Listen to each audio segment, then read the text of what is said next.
Breaking news AP liquor కేసులో ముప్పిడి అవినాష్ రెడ్డికి సుప్రీంకోర్టులో చుక్కెదురైంది. ప్రస్తుతానికి రెగ్యులర్ బెయిల్ ఇవ్వలేమని తేల్చి చెప్పింది సిజేఐ ధర్మాసనం.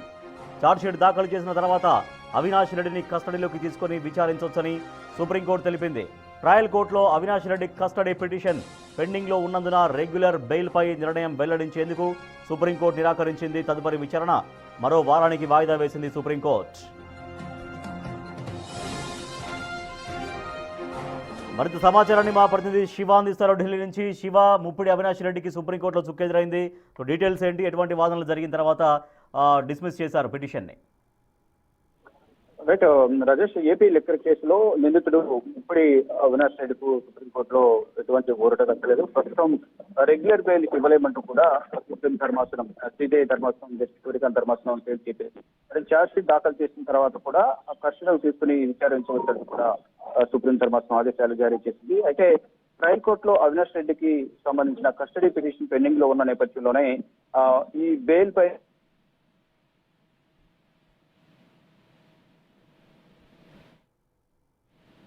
న్యాయమండలికి మాత్రం ఎటువంటి నిర్ణయం తీసుకోలేము.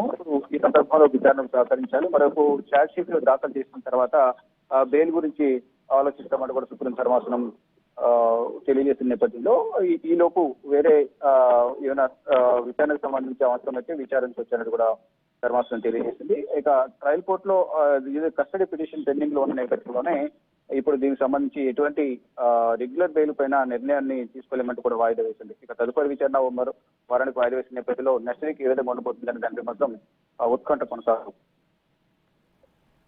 Right, thank you Shiva.